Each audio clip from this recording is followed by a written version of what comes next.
That's all wrong. He's got to, up until the ayahuasca tea, he was doing great.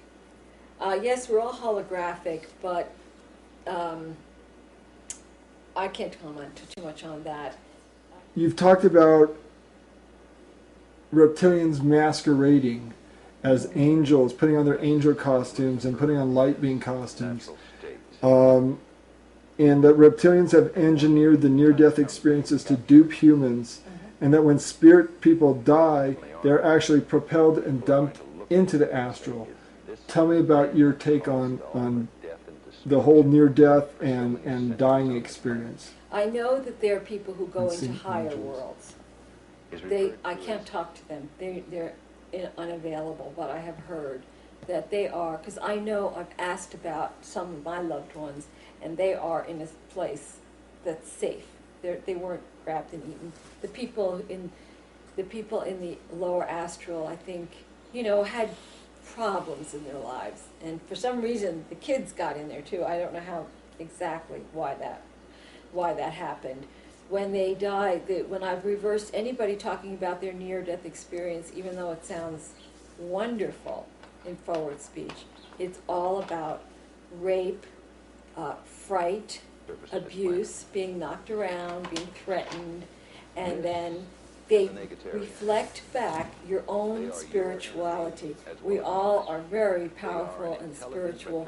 They can manipulate the right temporal lobe and give you lights, camera, action, angels, visions. They can do, because they know our minds.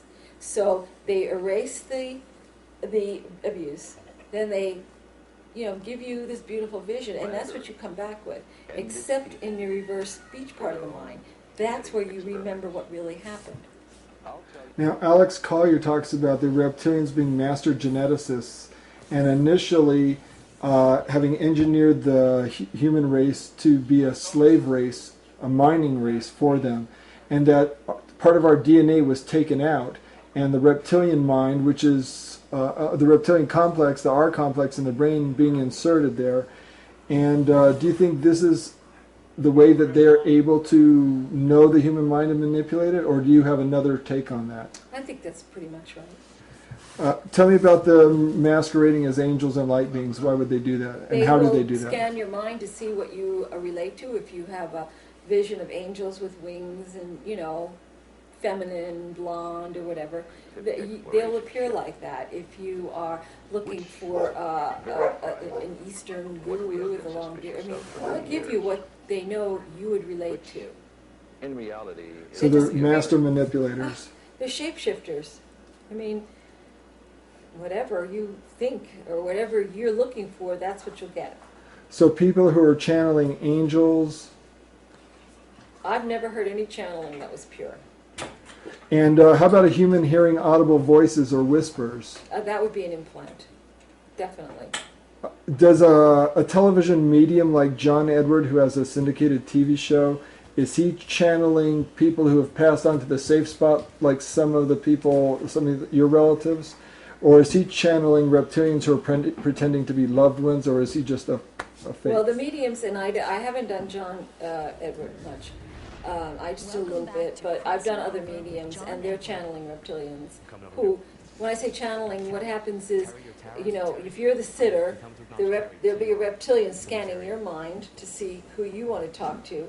Then they will give the medium that information through symbols and voices and audio implants, so that the medium is then telling you about your granny. But everybody on the other side knows what's going on. They're not going to be giving you, it's just so wonderful over here. Nobody would. Now let's talk about the reptilian history with Earth humans.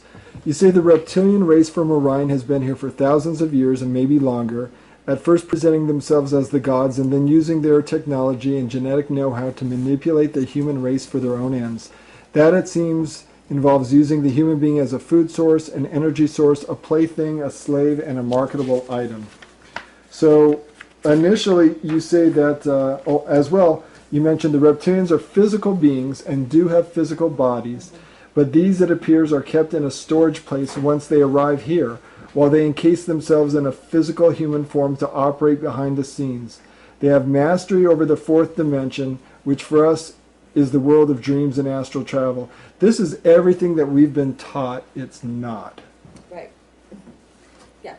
They come here. Now, Roger was the one who, because he's had so many encounters with them, watched them deplane.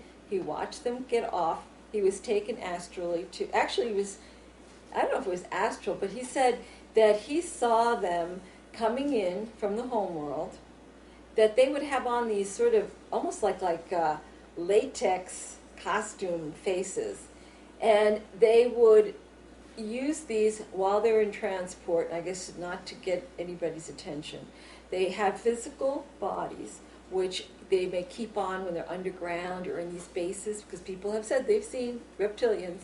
That's when they're in the physical. But they found that if they can take off, get out, step out of their physical body, step into a human physical body, they can operate here behind the scenes, controlling and manipulating without any problem. So that's really how they do it.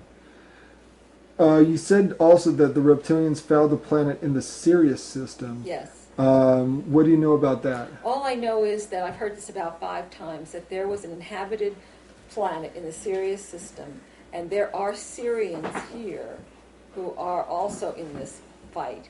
But they said that is fouled and uninhabitable. That the aliens or the owl fouled that planet. Do you think there's a possibility that the metaphor, the wolf, relates to Sirius, the dog star? I know you mentioned that. I don't know. I never thought about it. I just always thought that it was having to do with them. Reptilians, okay. Now you talk about the Owl's Opera. What is the Owl's Opera? The Owl's Opera is this great theater that we have going on out here. And it initially occurred because there was an invasion by a very advanced race from Orion, that being the Reptilians? Yeah. How long ago did that happen? I don't really know how many thousands of years. They've been here for a long time. And what was Earth like before they showed up? It was supposedly, I've heard, it was beautiful. It was, one woman called it my Eden. You took away my Eden.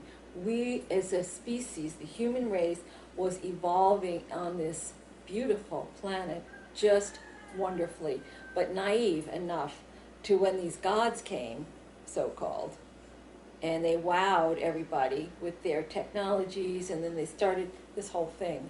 So, every culture has its gods and goddesses, the Greek gods and all these different Sumerians, and I think, but it was after the last passing of the planet X with the great flood stories that are all over, that's when they decided not to come back in their own, or in a physical form. That was when the decision was made to come and be cloaked within human beings, so that, because all of a sudden there are no gods. Now all of a sudden we're sort of left on our own, but we're not. That's when they decided to use the cloaking of humans.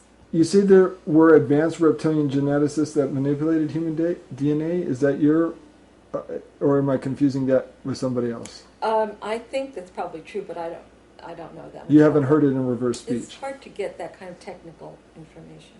Now, tell me if you have a problem with any of these statements.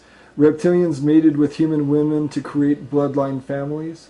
That's probably true. Icke material. Reptilians leave their reptilian bodies in storage when they come here. I think that's true. Reptilians survived the last time Planet X passed. They left. They loosened the net as the planet made the passage. Then they sent down their minions to check out the situation. And once things settled down, they came back. That's what I heard in reverse. And that reptilians set up all the political, religious, and financial structures on Earth. Yes.